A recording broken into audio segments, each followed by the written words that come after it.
नमस्कार, बहुत स्वागत है आपका न्यूज़ 18 के डिजिटल प्लेटफॉर्म पर। मैं हूं आपके साथ अंशिका पाठक। अमेरिका और ईरान के बीच पाकिस्तान में बातचीत हो सकती है। ईरान के विदेश मंत्री अब्बास अराक्ची शुक्रवार रात इस्लामाबाद पहुंचे। उन्होंने बता दें कि वहां पहुंचकर कई लोगों से मुलाकात की है।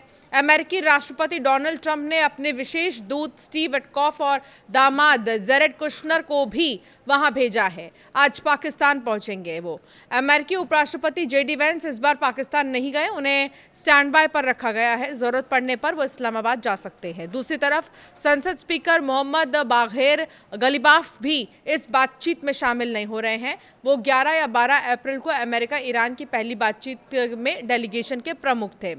व्हाइट हाउस ने कहा कि अमेरिकी डेलीगेशन पाकिस्तान में ईरान के साथ सीधे शांति वार्ता करेंगे, लेकिन ईरान की तरफ से अलग बयान आया है। विदेश मंत्रालय के प्रवक्ता इस्माइल बघेई ने कहा कि ऐसी कोई बैठक तय नहीं है।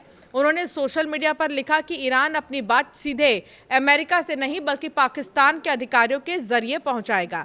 यानी बातचीत अगर होगी भी तो आमने सामने नहीं बल्कि बीच में पाकिस्तान मध्यस्थ का काम करेगा। यानी एक तरफ अमेरिका बातचीत की बात कर रहा है, दूसरी तरफ ईरान साफ इनकार कर रहा है। पाकिस्तान की मध्यस्थता में ईरान और अमेरिका के बीच 11-12 अप्रैल को इस्लामाबाद में पहले दौर की बातचीत हुई थी। 21 घंटे तक ये वार्ता चलने के बावजूद नाकाम हुई। दोनों के बीच हॉर्मुज स्ट्रेट पर कंट्रोल और न्यूक्लियर प्रोग्राम को लेकर सहमति नहीं बन पाई। अमेरिका चाहता है यहां से जहाजों की आवाजाही पूरी तरह खुली और सुरक्षित रहे ताकि तेल सप्लाई में रुकावट ना हो। तो ईरान इससे और इस इलाके पर अपना प्रभाव बनाए रखना चाहता है। इसे बातचीत में दबाव बनाने के लिए इस्तेमाल करता रहा है। इसके अलावा अमेरिका चाहता है कि ईरान अपने परमाणु कार्यक्रम को सीमित करे ताकि वो परमाणु हथियार न बना सके, लेकिन ईरान कहता है कि उसका प्रोग्राम सिर्फ शांतिपूर्ण के लिए नहीं है, वो इसे बंद नहीं करेगा। रूस के विदेश मंत्री सर्गेई लावरोव ने कहा कि अमेरिका ने साफ कर दिया है कि वो ईरान और वेनेजुएला जैसे देशों में जो सैन्य कार्रवाई करता है उसका मकसद तेल है। लावरोव ने शुक्रवार को रूस के सरकारी टीवी को दिए इंटरव्यू में कहा, अमेरिका ये मानता है कि उसे कोई भी देश नियम नहीं बता सकता, वो सिर्फ अपने फायदे के बारे में सोचता है। उन्होंने कहा कि अमेरिका अपने फायदे को बचाने के लिए किसी भी हद तक जा सकता है, जैसे तख्ता पलट करना, नेताओं का अपहरण करना या उनकी हत्या तक करना, खासकर उन देशों में जहां जरूरी प्राकृतिक संसाधन है।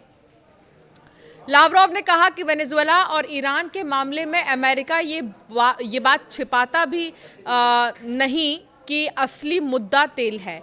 उनका कहना है कि अमेरिका दुनिया के ऊर्जा बाजार पर कब्जा करना चाहता है। लावरोव ने यह भी कहा है कि इस तरह की सोच का मतलब है कि अब अंतर्राष्ट्रीय कानून की कोई अहमियत नहीं बची है और अब फैसले इस आधार पर होते हैं कि जिसके पास ताकत है वही सही है। तेहरान टाइम्स की रिपोर्ट के मुताबिक ईरान की बातचीत करने वाली टीम में अंदरूनी मतभेद की बात सामने आ रही है। बताया जा रहा है कि मोहम्मद बागेर गलीबाफ को बातचीत टीम से हटा दिया गया या उन्होंने इस्तीफा दे दिया है। वजह यह बताई जा रही है कि वो अमेरिका के साथ बातचीत में परमाणु मुद्दे को शामिल करना चाहते थे। इसका मतलब है कि वो इस बात पर चर्चा के लिए तैयार थे कि ईरान अपने परमाणु कार्यक्रम पर कुछ शर्तें मान सकता है या उस पर बातचीत जो है हो सकती है। इससे कट्टरपंथी धड़ा नाराज हो गया है। अब खबर ये भी है कि उनकी जगह सईद जलीली को लाया जा सकता है, जिन्हें ज्यादा सख्त रुख वाला नेता माना जाता है। कुल मिलाकर अब ये देखना होगा कि आखिर जो दूसरे दौर की बातचीत है वो कैसे रहने वाली है अमेरिका और ईरान की। सईद जलीली ने 2024 में राष्ट्रपति चुनाव लड़ा था, लेकिन वो मसूद पेजेश्कियान से हार गए थे। IRGC में उनका बहुत असर माना जाता है। एक दशक पहले पश्चिमी देशों और ईरान के बीच जो परमाणु हथियारों पर बातचीत हुई थी वो उसके वार्ताकार रहे हैं। परमाणु हथियार को लेकर उनका आक्रामक रुख रहा है। इससे ये संकेत मिल रहा है कि ईरान के अंदर दो लाइनें चल रही हैं। एक तरफ वो लोग जो बातचीत को थोड़ा लचीला बनाना चाहते हैं और दूसरी तरफ वो लोग जो सख्त रुख अपनाना चाहते हैं, रखना चाहते हैं, खासकर परमाणु मुद्दे पर। अमेरिका की कुछ शर्तें हैं जिसे डोनाल्ड ट्रंप कई बार दोहरा चुके हैं। ईरान के पास कभी भी परमाणु हथियार नहीं होना चाहिए। ईरान मिडिल ईस्ट में जिन उग्रवादी समूहों को समर्थन देता है उनका क्या होगा? ईरान के पास जो एनरिच्ड यूरेनियम है उसका क्या किया जाएगा, हॉर्मुज पर आगे किसका कंट्रोल रहेगा ताकि इसे दोबारा बंद ना किया जा सके। अभी जो बातचीत हो रही है वो सिर्फ ये समझने के लिए है कि क्या दोनों पक्षों के बीच समझौते की कोई ज़मीन बन सकती है भी या नहीं।